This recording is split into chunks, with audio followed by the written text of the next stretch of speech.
Minister ഇടപെട്ട് പരിശോധിക്കേണ്ട അവസ്ഥയാണ്. എന്ന് വെച്ചാൽ ക്ഷേത്രം പുരാവസ്ഥയിൽ വരുന്ന ക്ഷേത്രം പരിശ്രമിച്ച ക്ഷേത്രം അത് മാറിയാണ് ഇത് വരുന്നത്. എല്ലാം കൂടി നടക്കും. അവരല്ലേ ഡിസൈൻ ചെയ്യുന്നത്, അത് നമ്മളല്ല. ഇപ്പം ഞാൻ മുമ്പേ പറഞ്ഞുകൊണ്ടുവന്ന വിഷയം എന്താണ്, ഇത് നമ്മുടെ കേരളത്തിലെ എഞ്ചിനീയർമാർ, കേരള PWDയിലെ എഞ്ചിനീയർമാരല്ല ഇത് ഡിസൈൻ ചെയ്യുന്നത്. അവർ ഒരു ഏജൻസിയിൽ ഇപ്പോൾ ഹൈവേ കോൺട്രാക്ട് എടുക്കുന്ന കോൺട്രാക്ടറോട് അവർ ഡിസൈൻ ഉണ്ടാക്കാൻ പറയുന്നു, അല്ലെങ്കിൽ ഒരു കൺസൾട്ടനോട് പറയുന്നു, അതിന് അവർ അപ്രൂവൽ കൊടുക്കുന്നു, അവർ പണിയുന്നു. നമ്മൾ കാഴ്ചക്കാരാണ് ഇതിനകത്ത്. കേരളത്തിലെ PWD ഉദ്യോഗസ്ഥരാണ് ചെയ്യുന്നതെങ്കിൽ അവരെ ഒന്ന് വിളിച്ചിട്ട് ഒന്ന് പരിഹരിക്കണം എന്ന് പറയും. ഇപ്പോൾ ക്ഷേത്രം മറയരുത് എന്നുള്ളത് അങ്ങയുടെ വികാരമാണ്, അത് നല്ലതാണ്. പക്ഷേ അത് ആര് കേൾക്കാനാണ്, ആരോടാണ് പറയുന്നത്? കേന്ദ്ര ഗവൺമെൻറ് വിചാരിക്കേണ്ടേ അതിപുരാതന ക്ഷേത്രമാണ് മറയേണ്ടെന്ന് അവരല്ലേ തീരുമാനിക്കേണ്ടത്. നമുക്ക് എന്ത് ചെയ്യാൻ പറ്റും? അവർക്കല്ലേ കൂടുതൽ താല്പര്യം എന്നല്ലേ പറയുന്നത്. അവർ തന്നെ എന്താ ചെയ്യാത്തത്? ഞങ്ങളിതിനൊന്നും എതിരല്ല. ഞങ്ങൾ ക്ഷേത്രം മറയുന്നതൊന്നും നല്ല കാര്യമാണെന്ന് പറയത്തില്ല. പക്ഷേ അത് വലിയ വർത്തമാനം അതിനെപ്പറ്റി പറയുന്ന ആളുകളങ്ങ് ശരിയാക്കിയാൽ മതി. അവരത് കറക്റ്റ് ചെയ്യണം. അങ്ങനെ ക്ഷേത്രം അതിപുരാതന ക്ഷേത്രം അതിൻ്റെ ദർശനം മറയരുതെന്ന് തീരുമാനിക്കേണ്ടത് അവരാണ്. ആചാരങ്ങളിൽ അവർക്ക് ആ വിശ്വാസം അല്ലേ പറയുന്നത്. ഞങ്ങൾക്കതൊക്കെ ബഹുമാനമുണ്ട്. എല്ലാ ആചാരങ്ങളിലും കേരള സർക്കാരിൻ്റെ ബഹുമാനമുണ്ട്. എല്ലാവരുടെയും ആചാരങ്ങളെയും എല്ലാ മതവിശ്വാസങ്ങളെയും ഞങ്ങൾ ആദരിക്കുന്നുണ്ട്. പക്ഷേ ഇത്തരം കാര്യങ്ങൾ അവരാണ് ചെയ്യേണ്ടത്. അത് അവരുടെ ശ്രദ്ധയിലൊന്ന് പെടട്ടെ. നല്ല ഈ ഒരു പത്രസമ്മേളനത്തോടെ അവരുടെ ശ്രദ്ധയിൽപ്പെടും, നല്ലതാണ്. ആരെങ്കിലുമൊക്കെ ഒന്ന് ഡൽഹിയിൽ പോയി പറയുമല്ലോ. നമ്മൾ പറഞ്ഞാലൊന്നും കേൾക്കില്ല, നമ്മൾ ചോദിച്ചാൽ ഒന്നും തരില്ല. കഴിഞ്ഞ ദിവസം ഡൽഹിയിൽ പോയിരുന്നു, പറയുന്നുണ്ടൊന്നും തോന്നരുത്. ഞാൻ വളരെ ക്ഷമയോട് പറയുകയാണ്. നമ്മൾ ആരോപണം ഉന്നയിക്കുന്നില്ല. ഡൽഹിയിൽ പോയി ചില ആവശ്യങ്ങൾക്ക് വേണ്ടി ട്രാൻസ്പോർട്ടുമായി ബന്ധപ്പെട്ട ചില ആവശ്യങ്ങൾ പോയി. ഇപ്പോൾ കേരളത്തിൻ്റെ കാര്യങ്ങൾ കേൾക്കാൻ പോലും അതിലെനിക്ക് ഒരു മന്ത്രി എന്ന നിലയിൽ, ഒരു പൊതുപ്രവർത്തനം എന്ന നിലയിൽ അതിയായ പ്രതിഷേധമുണ്ട്. ഒന്ന് മര്യാദയ്ക്കൊന്ന് കേൾക്കാൻ പോലും മന്ത്രിക്ക് സമയമില്ല. വലിഞ്ഞെറിച്ചെന്നൊന്നുമല്ല, കേരളത്തിലെ ട്രാൻസ്പോർട്ട് മന്ത്രിക്കും ഉദ്യോഗസ്ഥന്മാർക്കും ഒന്ന് കാണണം, ഒരു യോഗം വേണം എന്ന് പറഞ്ഞ് എഴുതി കൊടുത്ത് ഇത്ര മണിക്ക് വന്നോളൂ എന്ന് പറഞ്ഞ് ചെല്ലുമ്പോൾ നമ്മൾ പറയുന്ന കാര്യങ്ങളൊന്ന് കേൾക്കാൻ ഒരു മിനിമം മര്യാദ. നമുക്ക് മധുരം വിളമ്പിയിട്ട് കാര്യമില്ലല്ലോ.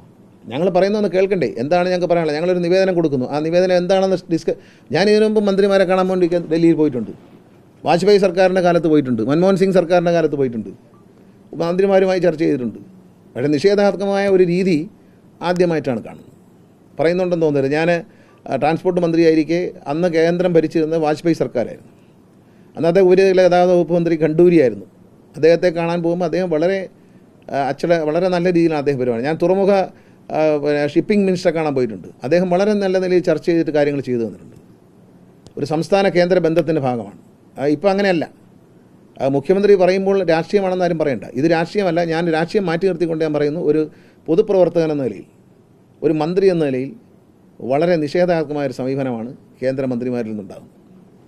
കാര്യം കേൾക്കൂ, കേട്ടിട്ട് നിഷേധിക്കൂ. കേൾക്കുന്നതിന് മുമ്പ് നിഷേധിക്കുന്ന കേട്ടിട്ടുണ്ടെങ്കിലും നിഷേധിക്കാൻ വേണ്ടി നേരത്തെ എഴുതി കൊടുക്കാൻ പറയും. നേരത്തെ എഴുതി കൊടുത്തേച്ചാൽ കൊണ്ട് ചെല്ലുമ്പോഴത്തേക്ക് നിഷേധിക്കാൻ റെഡിയായിട്ട് നിൽക്കുകയാണ്. നോ എന്ന് പറയാൻ. എന്നാൽ പിന്നെ നോ എന്നൊരു കടലാസിങ് അയച്ചാൽ പോരായിരുന്നു. നിങ്ങളിങ്ങോട്ട് വരേണ്ടതില്ല, നോ.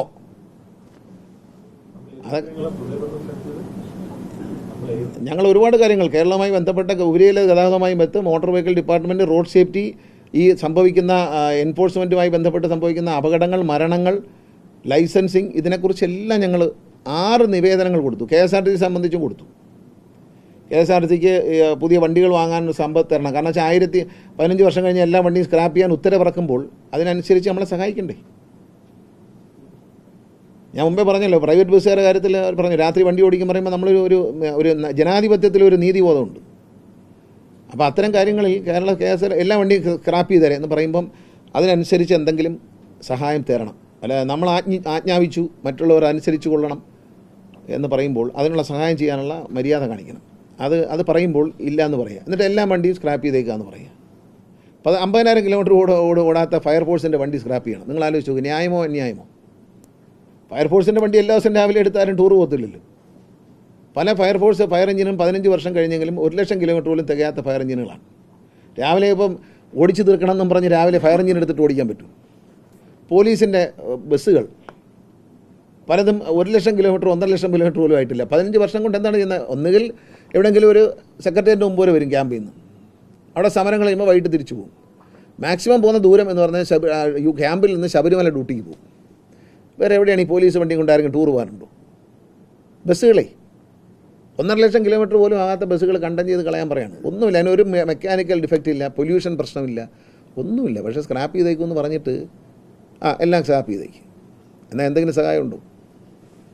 ഇതൊക്കെ വളരെ മോശമാണ്. കാരണം ഒന്നും തരില്ല എന്ന് തീരുമാനിച്ചിട്ടുണ്ട്. നമ്മൾ ശരിക്കും കേരളത്തിലെ ജനങ്ങളെ ശ്വാസം മുട്ടിക്കുക എന്നുള്ളത് തന്നെയാണ്. ഇത് ബാധിക്കുന്ന ആരെയാണ്?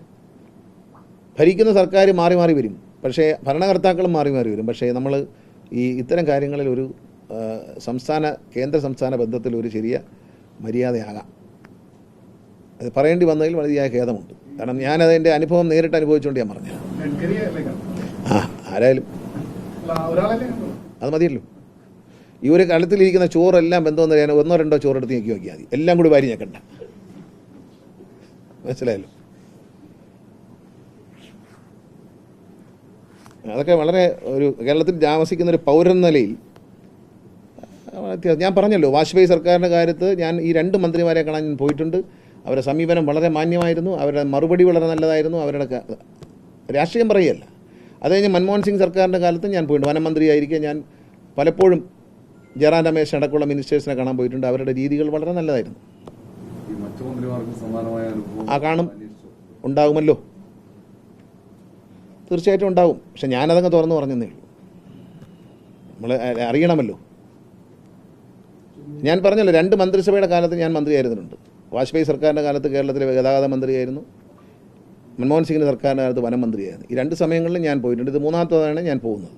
3ാമത്തെ അനുഭവം വളരെ വളരെ വേണ്ടാന്നൊരു സമീപനമില്ല. നമ്മൾ ഇങ്ങോട്ട് വരണ്ട എന്ന് പറയില്ലേ, തരില്ല. കൊച്ചു പിള്ളേരൊക്കെ പറയില്ല, ഞാൻ നിനക്ക് തരില്ല എന്ന് പറയില്ല. ആ നിലയിൽ കാണരുത്. ഇത് ഒരു രാജ്യം ഭരിക്കുന്നവരാണ്, പക്വത, നമ്മളെക്കാളൊക്കെ പക്വതയും കാര്യങ്ങളും വേണ്ടവരാണ്. ഇപ്പോൾ നമ്മളൊരു മന്ത്രി എന്ന നിലയിൽ നമ്മളെ കാണാൻ പല ആൾക്കാരും വരും. അവർ വരുമ്പോഴേ പറ്റൂല ഇറങ്ങിപ്പാൻ പറയും ആരെങ്കിലും, ഇല്ലല്ലോ. നോക്കാം, കൺസിഡർ ചെയ്യില്ല എല്ലാവരും. ആ കൺസിഡറേഷനൊക്കെ വേണം. അതൊക്കെ ഒരു സാമാന്യ മര്യാദയുടെ ഭാഗം കൂടിയാണ്. ഓപ്പോസിഷനോടുള്ള ഒരു പൊളിറ്റിക്കൽ റെസ്പെക്റ്റ് കുറവായിരിക്കും, അത് പാടില്ല.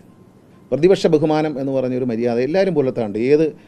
കേരളത്തിലെ ഇന്ത്യയിലെ ഏത് രാഷ്ട്രീയ കാര്യങ്ങൾ എടുത്തു നോക്കൂ, അവരെല്ലാവരും പ്രതിപക്ഷ ബഹുമാനം പുലർത്തിയിട്ടുണ്ട്.